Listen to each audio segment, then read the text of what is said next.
Kabajamtoota daawwattoota F5 bakka jirtanitti nagaan keenya isin biraa ga'u kuni oduuf odeeffannoo F5ti. Oduuf odeeffannoo F5 har'aatiinis dhimmoota jajjaboo yookaan odeeffannoowwan waqtawaadha jennee qabanne istiidiyootti argamnee jirra. Kan xumuraatti akka nu hordoftanidha kabajaan kan isin affeerru. Oduuf odeeffannoo waliin Yawaala Sheet Lammii fi Mul'oo Saffaa turtii taasisna. Ogeessi kaameeraa Biraanuu Dajaneen waliin jira. Odeeffannoo keenyarraa waa hubachaa akkasumas yaada keessanii karaa SMS 7444 nu qoda akka nu waliin turtan isin affeerreera. Odeeffannoon keenya jalqabeera.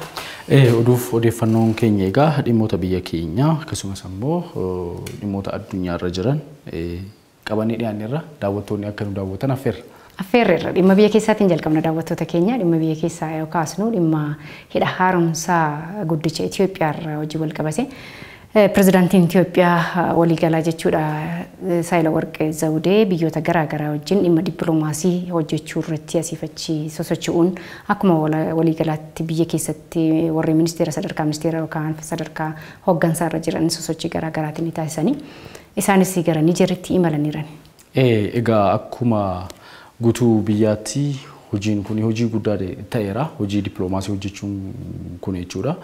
Hidha haaromsaa kana waliin wal qabatee Gibxii fi Suudaan ejjennoo mataa ofii qabatanii jiranii Itoophiyaanis ejjennoo mataa ishee qabatteetti kana waliin wal qabatee immoo hojii dippiloomaasii akka biyyaatti hojjetamuuf jira. Kanaaf egaa pirezidaantiin federaalaa Itoophiyaa Aadde Saahilawarq Zawudeen gara Niijeritti imaluudhaani Itoophiyaan yeroo ammaa kana waan hidha haaromsaa kana waliin wal qabattee hojjechaa jirtuu fi gara fuulduraattis waan karoorfatte gama dippiloomaasiidhaan wanta jiru miseensa mana maree nageenyaa dhaabbata mootummoota gamtoomanii kan ta'an Niijeriif waan kana dhaamanii jiranii haasofsiisanii jiranii waa'ee hidha haaromsaa kana waliin wal qabate akkasumas immoo akka biyya keenyaatti egaa naannoo Tigraay haala nageenya kabachiisuu yookaan immoo hojii achitti hojjetamaa ture irrattis yaadoleen tokko kan kaan jiru sanaan waliin wal qabate illee ifa taasisaniif jiru pirezidaantiin biyya keenyaa. Kanaaf keessumaayyuu dhimma hidha haaromsa guddicha Itoophiyaa wajjin wal qabatee nageenya biyyattiin qabaachuu qabdu irratti ejjennoo qabanii fi akkasumas nagaadhaan waliigaltee biyyoota sadanii dhuumuudhaan akka bishaan guutuu itti fufuu qaban isachiin marii akka taasisanidha kan ibsu.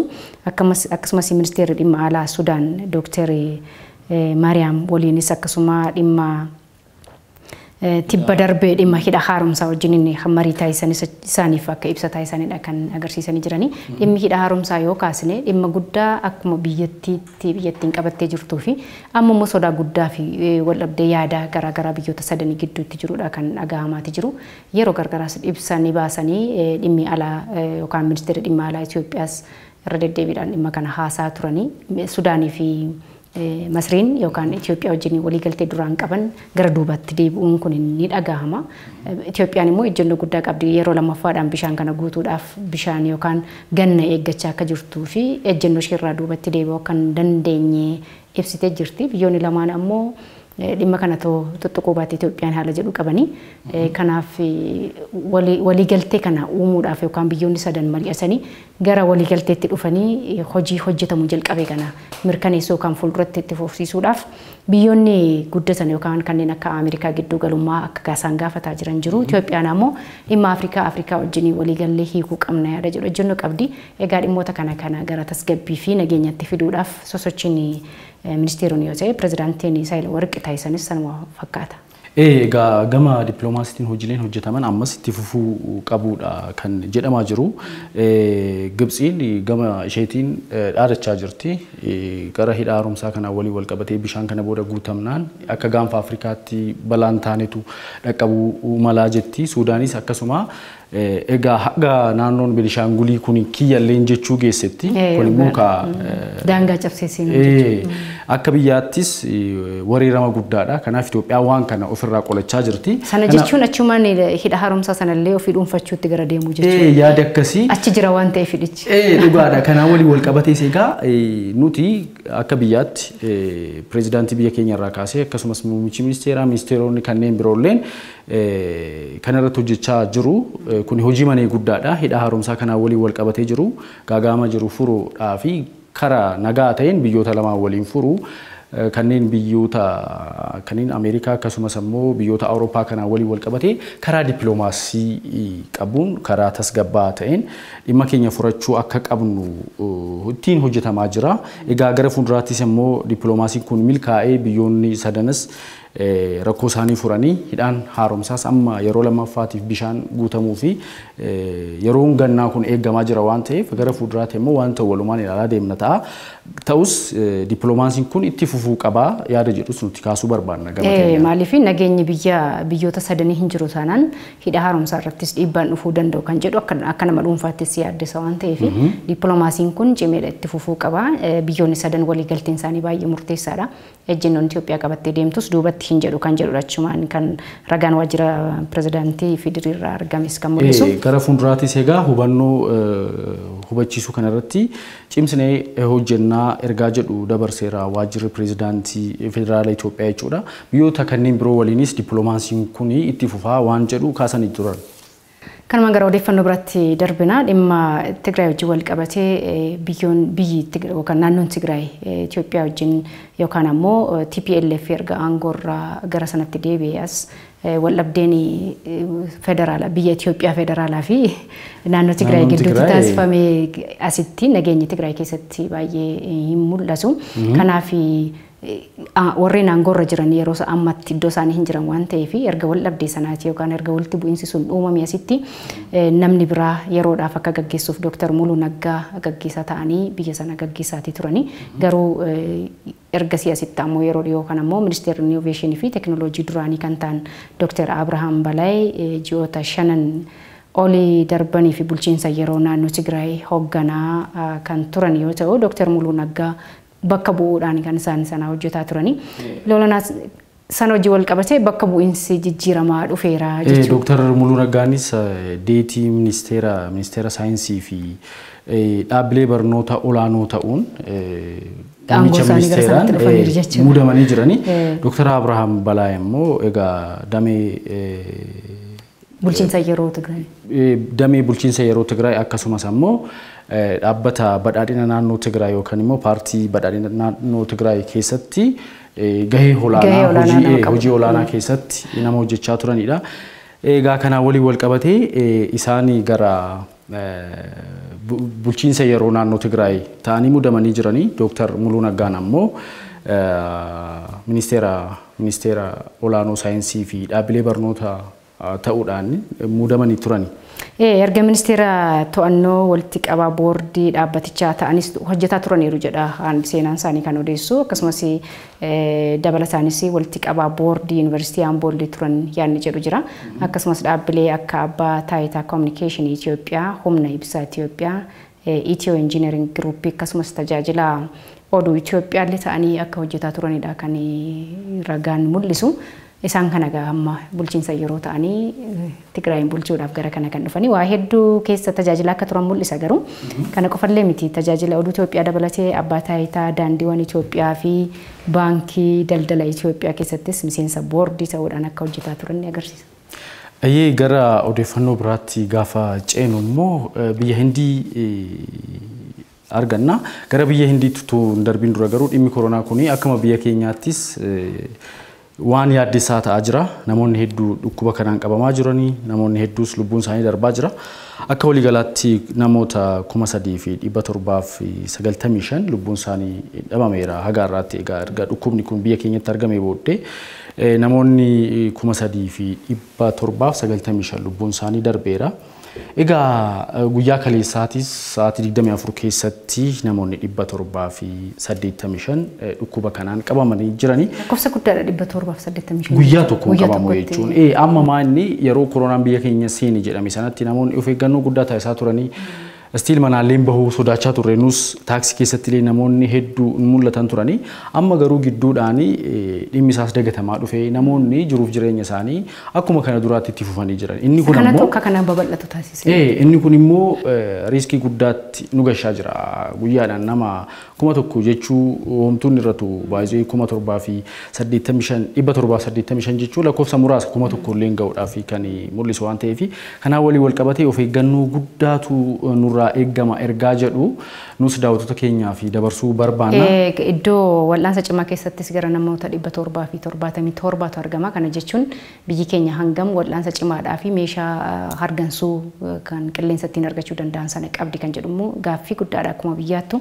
Kanaaf iddoo ciisichaa argachuu qabu, iddoo wal'aansa cimaa kanatti immoo meeshaa sana argachuudhaaf biyyi hanga qabdu sanatti tajaajiluudhaaf warafaa hanga eeggachaa tara balbala irra ciisanii warafaa eeggachuudhaan achumaan namoonni lubbuu isaanii akka darbaa jiru ministeerri fayyaa irra deddeebiin baasaa tureera. Baay'ee muluun kanarratti gaafuma koronaan kun biyya keenyatti argame jedhamu lakkoofsi meeshaa ittiin hargansuu kan ittiin fayyadamuu dandeenyu oksijiinii kan ittiin argachuu dandeenyu 250 haga 300 jira ture jedhamee yaadamaa ture yeroo sana gaafuma koronaan kun biyya keenyatti argamu. Odeeffannoo kana immoo egaa ministeerri fayyaa ministeera fayyaa Dr. Liyaa Taaddasallee dubbachaa ture yeroo baay'ee.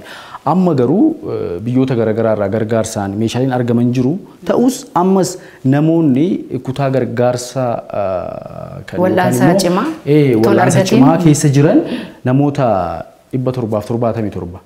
Kun kan mul'isu maalinni lakkoofsa guddaadha. Ammas namoonni hedduu utuu wal'aanamuu danda'anu, utuu fayyuu danda'anu meeshaa kana dhabuudhaan lubbuu isaanii darbuu danda'a waan ta'eef hawaasni keenya dhukkuba kanarraa of eeggachuu qaban ergaa keenya. Kanuma hojii wal qabatee garuu tibba kana seerri to'annoo dhimma koronaa vaayirasii tatamsa'ina isaa hanqisuudhaa fi bara darbee yeroo koronaan gara biyya kanaa dhufu wantoota gurguddaa ta'atii ture yoo yaadatta ta'e jechuudha. Nama dhuunfaa irratti hanga to'atamuu danda'utti dhimma geejjibaa hojii wal qabatee wanti ta'uudhaa qabu seeraan tarkaanfii fudhatamaa ture. Amma inni sun gadi gadhiisii ta'uun guyyuma guyyaadhaan amma salakkaa ooluu har'as boris dabalatumaan akkas ta'e as ga'ee namni kun lubbuun darbe kan jedhuuf ka'umsa kan ta'e to'annoo fi seerri bahee sun seeruma ta'ee hafuusaarraa kan hafe gara hojiitti hiikamuu dhabuusaatu rakkinni kun akka babal'atu taasise. Guyyaa tokkomoo guyyaa lama dura immoo ministeerri biiroon geejjibaa Finfinnee seera baasee ture dhimma geejjiba wajjin wal qabatee. Haala teessoo waliin wal qabatee taaksii keessatti taaksiin kan fe'uu qabu humna fe'uu danda'u malee sana dabalata nama fe'uun hin danda'amu. Teessoo duubaarratti nama 3 qofa akka fayyadamanii kan taasise akkasumas baasii haayigarii kanneen geejjiba filannoo geejjibaa garaagaraa warri ta'an jiru kan tajaajila kennanii isaan kara seera isaaniif baheen hojjechuu malu wanti jedhu jira. Adabbiin bahee ture hanga 500 hanga 1500 fi akkuma tartiiba geejjiba isaaniiti. Haga baajaajirraa kaasee haga baasiititti yookaan mootoriin illee akkasuma. Kanaa walii wal qabatee ammas waan hawaasa keenya irratti hubachaa jirru itti fayyadama maaskii illee namoonni baay'ee gaafa magaalaa keessatti socho'anii maaskii malee socho'uun kun jira waan ta'eef kunis deemee dhiibbaan kun hawaasa keenyatti dabalaa deema namoonni dhukkuba vaayirasii kanaan qabaman lakkoofsi isaaniis dabalaa deema. Kun immoo humna keenyaa ol taanaan akka biyya Hindii kanaa waliin wal qabate yoo ta'e rabbiillee nutti fuudhini. Kanuma gara baay'ee ulfaata. Garuma kanuma hojii wal qabsiisnee dhimma Hindii hojii wal qabate sa'aatiiwwan 24 kana keessatti Hindii amma akka addunyaatti bara darbe yoo yaadatta ta'e ji'oota muraasa dura jechuudha. Xaaliyaan baay'ee ulfaate nama hedduu keessummaa jechuun jecha Ameerikaan baay'ee ulfaatee ture amma immoo Hindii irratti. Hindi amma akkuma addunyaattuu lakkoofsa guddaa qabattee jirti. Baay'ee nama rifachiisa sa'aatii 24 keessatti namoota 400 fi 12,000 oltu vaayirasii koronaa kanaan qabame. 400 yeroo darbe nan yaadadha 200 qabame jennee baay'ee raajii jechaa turre. Dachaa sanaan dabalee 400 fi 12,000 ol egaa dhukkuba vaayirasii kanaan qabamuu jechuun hammam vaayirasichi biyya Hindii keessatti saffisaan tatamsa'aa akka jirudha. Kana jechuun isaanumtiyyuu hangam nama qorachuu hanga danda'an bal'ina meeshaa guddaa akka qabanii fi nama bira ga'uu akka danda'an achumaan agarsiisa. Biyya keenya keessatti nama meeqa to'annee oolla yookaan qorannee oolla kan jedhu sun gaaffii cimaadha. Nama amma kana argachuun qorachuu dandeessu irraati bar lakkoofsa namaa hanga kana galmeessuu. Fakkeenyaaf guyyaa tokko keessatti nuti sa'aatii 24 keessatti nama qorachuu dandeenye 5,733 keessa nama 700 fi waa argate jechuun lakkoofsa guddaadha. Otoo baay'ee galmeessuu yookaan qorachuu dandeesse lakkoofsa guddaa galmeessuu dandeessa akkuma dandeettii biyyaatti jechuudha. Egaa sa'aatii 24 darbetti Hindi keessatti namoonni 400 fi 400 fi 12,000 fi 262 vaayirasii koronaadhaan qabamuu yoo mirkanaa'u sa'aatii sana keessatti immoo jechuudha sa'aatii turtii sa'aatii 24 keessatti lubbuun namoota 3,900 fi 80 immoo darbeera. Almost 4,000 ga'uudhaaf nama meeqa tafe nama 20 jechuudha. nama dhima. Haga ammaatti egaa Hindiin namoota miiliyoona 21 fi 77,000 ol vaayirasii kanaan lubbuun namoota 200,000 fi 30,168 darbeera. Egaa kuni ministeerri fayyaa biyyattii waan ibseedha. Egaa lakkoofsi kun lakkoofsa guddaadha. Hindiin lakkoofsaanis baay'ina uummataatiinis lakkoofsa guddaadha. Addunyaa kana keessaa Chaayinaa ta'anii Hindii lakkoofsa baay'ina uummataatiin guddoodha. Kanaan walii wal qabatee namoonni hedduu dhukkuba kanaanis dhumaa jiru. 200,000 ol jechuun baay'ee ulfaataadha. Egaa kanaan walii wal qabatee ammas Hindi keessatti illee sochiin filannoo adeemsifamaa jira. Na filadhaanis jira. Pireezidaantiin biyyattii yookaan immoo kan biyyattii bulchaa jiru, paartiin biyyattii bulchaa jiru koronaa kanaan walii wal qabatee baay'ee qeeqni isarratti ga'aa jira. To'annoo hawaasaa irratti amma Ameerikaa irratti qeeqni pireezidaantii Ameerikaa duraanii Tiraamp irratti ka'aa ture sana. Baay'inaan kaasaa turan bal'inaan. Sirriin. Hawaasni akkuma barbaade akka ta'uu fi hinumaayyuu dhibeen sun jiraachuu fi jiraachuu dhabuu irratti hanga amantaa dhabuu fi akkasumas tuffii akka waanuma qufaa utaalloo callisee har'aan si qabee borsi gadhiisutti lakkaa'aa turanii booda ofii isaanis dhibicharraa qooddataniiru. Kun itti gaafatamtoonni yookaan bulchitoonni biyya hawaasanii fi hangam xiyyeeffannoo kennuu qaban. Paartileen mormitoota biyya Hindiis kanuma kaasan. Mootummaan amma biyyattii bulchaa jiru dhukkuba kanaan walii wal qabatee ejjennoon inni fudhachaa jiru sirrii miti waan kana fooyyessuu qaba. Nuun otoo gara aangootti dhufne immoo saffisaan hojii duula to'annoo vaayirasii koronaa kanarratti hojjennaa waan jedhu uummata ofiitiif ibsaa jiranii. Egaa kanaan walii wal qabatee lakkoofsa guddaadha guyya guyyaan kan himamaa jiru. Egaa ammas hawaasni keenya immoo wanti kun akka biyya keenyaatti akka hin taanee fi wanti dhorkuun jiru yoo of eeggachuu baanne jechuudha. Kanaaf of eeggannoon guddaa nurraa eegama. Ammas warri ogeeyyiin fayyaa miidiyaaleen garaagaraa odeeffannoo nu laatan fudhachuudhaan waan kanarraa of eeggachuun dirqama keenya ta'a. Kanarraa sirras eegama jechuudha. Kanumaan gara odeeffannoo taanutti darbina dhimma dhugaatii hojii wal qabatee. Amma dhimmi ayyaanas jira. Ayyaanni Faasikaa tippa kana kabajameera. Waan aadaa hojii wal qabatee farsoo mana keessatti kan namni jira. Kan barbaade immoo daadhiin naqataa. Inni kaan immoo lallaafama waanuma akka mana keessatti hojjetamu sana hojii wal qabatee waanuma barbaadeedha kan namni dhandhamataa yookaan dhuguudhaan nyaata nyaachaa kan inni ayyaana kabajatu. Dhugaadha. Dhugaatiiwwan alkoolii gurguddaa qaban jedhaman keessatti galmaan keessaa wayiniin isa jalqabaa ta'uu nafu ta'a jedhee isa jalqabaa ta'uu baatus isa guddaa qabatee jira seenaa guddaa qabasi. Oomishamees bara dheeraa jiraachuu danda'a haga waggaa 50 waggaa 40 wayiniin tokko qaruura keessatti turuu danda'a. Sanaa walii wal qabatee namoonni hedduus celebration yookaan qophii tokko gaafa qopheessan isa akka waan argachuu malan keessaa wayiniin filatamaadha. Fuudhaaf heeruma irratti illee isa akka waan waliin unatu kun immoo biyyoota Awurooppaan akka Xaaliyaanii fi Firaans waan kana oomishuudhaan waan kana ittiin fayyadamuudhaan baay'ee beekamti akka addunyaatti jireenya keenyas namoota garaa gaafachuudhaaf fira aanteekii gaafachuudhaaf illee wayita dhaqxu namoonni baay'een waan wayinii kana fudhatanii yeroo dhaqanii nama gaafatanis ni jira. Kuni baay'inaan gara magaalaatti baay'ata wayinii kana qabatanii deemu. Gara baadiyyaa dhaqne immoo haraqee jira.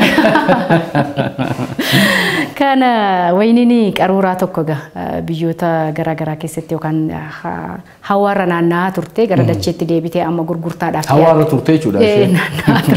Bashannanaa turte jechuudha. Gara dacheettas deebitee doolaara miiliyoona tokkotti gurguramuudhaaf caarataadhaaf qophoofteerti dhiyaattee jirti jedha odeeffannoon tokko. Wayiniin Firaansii qaruuraan tokko kan hawaarra bahuudhaan waggaa tokko oliitiif dacheerra marsaa turte amma gara gurgurtaatti as dhiyaatteetti deebitee jirti jedha. Wayiniin kun dhaabbata French wayin oomishuun addunyaa irratti beekamtii qabu kan beekamaa guddaa ta'e keessatti kan isheen oomishamte. Pitres jedhamuudha bakkichi kan itti waamamu jechuudha oomisha sanaanii bara 2002 kan isheen oomishamte wayiniin kuni. Kanaaf qaruuraa Pitres 2002 jedhamuunis maqaa moggaasaa argatteetti wayiniin qaruuraan sun jechuudha. Wayiniin qaruuraa Pitres 2002 jedhamu kun wayinii gurraacharraa akka oomishamuu fi kutaa Firaansii Boordoo jedhamu keessatti kan oomishamedha kan isheen dacheerraa ol baatee hawaara naanna'aa dhuftee amma gurgurtaadhaaf dhiyaatan. Egaa hawaarrattis naanna'uudhaa fi joota 14 itti fudhatee jira. Wayiniin tuni akka waggaa tokkoof ji'a lama jechuudha. Waggaa tokkoof ji'a lama jechuudha kan hawaarratti yookaan orbiitii irratti naanna'aa turte. Egaa wanti kun kan taasifame immoo qorannoo fi qo'annoo taasisuudhaaf illee itti fayyadamuudhaaf akka ta'e odeeffannoon ba'eera.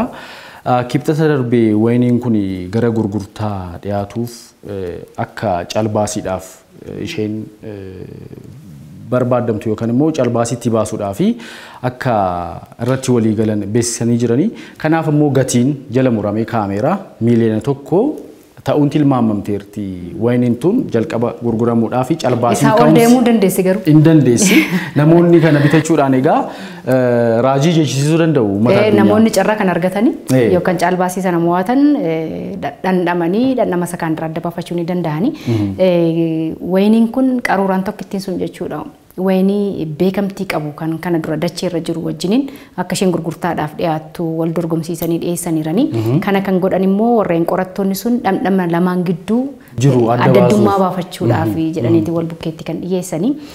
Namni abbaa carraa ta'e sana kana dhandhamee lamaan isaan kamtu irra dhandhama gaarii qaba kan jedhuudhaaf ofii isaanii yaada isaanii kennuu akka danda'anittidha kan dubbatamee jiru.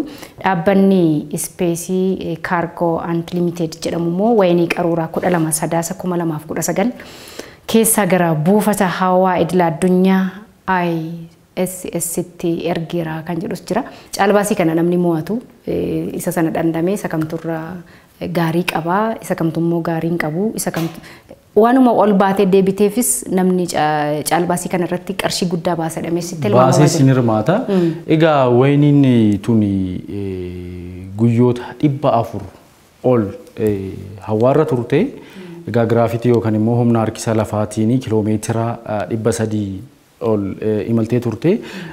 Ji'a amajjii kanaan gara dachiitti deebi'uudhaan egaa calbaasiidhaaf qophooftee jirti. Saayinsistoonni qorannoo garaagaraa irratti taasisaniiru. Gareen kaan immoo wayinii kana dhandhamanii dhandhamni isheen qabduu fi dhandhamni wayiniin utuu gara ho'aatti hin ergamiin qabu adda baafachuuf illee akka ittiin fayyadamanidha kan ibsamaa jiru. Egaa wayiniin yeroo baay'ee kan hin dhagahe waggaa 50 galaana keessatti illee kan turee bahee gurgurame jira waan akkasii. Kun immoo adda hawaadhaan expire datein hanga hin qabu jechuudha. Akkaataa itti oomishamu jira ta'a malee amma yeroo baay'ee dhugaatiin akka biyya keenyaatti biiraadhaa kaasee lallaafaan garaagaraa guyyaa itti barreeffama. Product date and expire date jedhee qaba. Guyyaatti oomishamee fi guyyaan ittiin expire ta'u jira. Kanaan waliin wal qabatee egaa saayinsistoonni hedduu kan kana ibsanii waan akka turu isa taasisutu oomisha sana keessatti warshaa sana keessatti wanti itti dabalamutu jira jechuudha. Kan adda ishee taasistu garuu isheen tuni hawaarra joota 14 dabarsitee gara dachiitti deebitee jirti. $1 miliyoona 1 ammoo egaa gatiin jala muramee calbaasiidhaaf qophooftee jirti. Eenyutu bitallee kan jedhu. Namni sana mo'atu suni oluma kaa'ee dhugamoo deebisee gurgura kan jedhus dubbii ta'uu danda'a boodarra. Dhugaadha. Kanumaan egaa warri abbaa carraa ta'an haa carrooman jenna. Dhugaadha waan kanas egaa nus immoo odeeffannoo oduu raajiitiin qophiilee keenya kanneen biroo irrattis kaasuu fi dandeenya daawwattootaa fi kanaan waliin wal qabatee odeeffannoon dabalataa kan gadi lakkifamu yoo ta'e daawwattoota biraan hin geenye.